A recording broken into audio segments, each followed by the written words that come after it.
nous aurions voulu vous voir assister aux négociations avec la CEDEAO.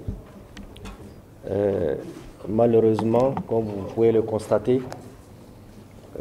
une bonne partie de l'équipe qui est censée venir assister aux négociations prévues n'est pas présente. Comme vous le savez, le 8 janvier dernier, nous avons adressé un courrier pour suggérer que ces négociations se tiennent plutôt le 25, puisque initialement nous avons précisé qu'il fallait qu'elles se tiennent le 10 janvier. En raison d'un certain nombre d'impératifs, nous avions été amenés à demander de repousser au 25, mais ces impératifs ont été réglés entre-temps et d'accord parti, nous avons retenu le principe de tenir quand même la date du 10. Nos interlocuteurs ont plutôt souhaité avoir 2 jours de plus parce que c'était serré à partir du 8.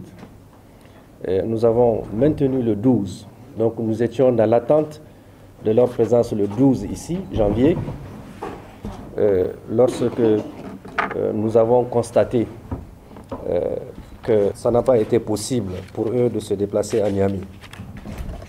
Tant qu'à faire, la date du 25, c'est-à-dire aujourd'hui, a été retenue et les deux parties se sont entendues pour que nous puissions nous retrouver et discuter de tout ce qui doit nous permettre d'aboutir à la levée des sanctions contre notre pays.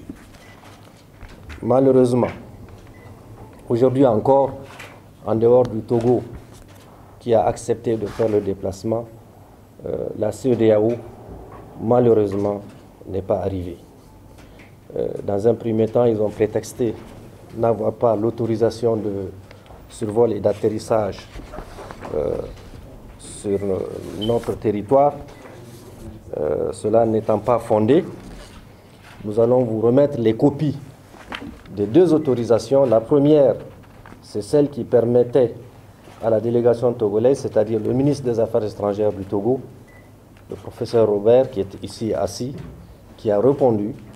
Il faut profiter pour remercier ce pays ami qui a toujours œuvré pour la paix. J'ai ici l'autorisation le concernant et il est bien là.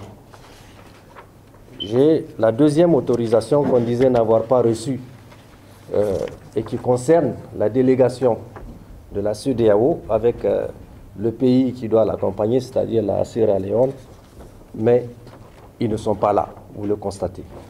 Je vous donnerai copie de ces 2 autorisations pour votre gouvernement, vous pourriez faire les copies nécessaires. Nous sommes dans l'obligation de constater qu'il y a une mauvaise foi de cette organisation et probablement des pays qui sont derrière et qui poussent à ne pas permettre à ce que notre pays, qui a fait le choix d'aller dans le sens de la souveraineté, puisse sortir de cette trappe de punition qu'on lui impose.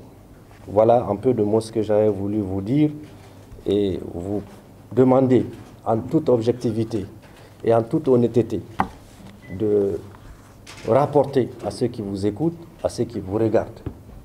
Le Niger, qui a été injustement frappé par des sanctions qui n'ont aucune base légale, a tout fait pour que, dans le cadre de cet espace communautaire, je n'oublie pas, lui et moi, que nous puissions arriver à nous comprendre.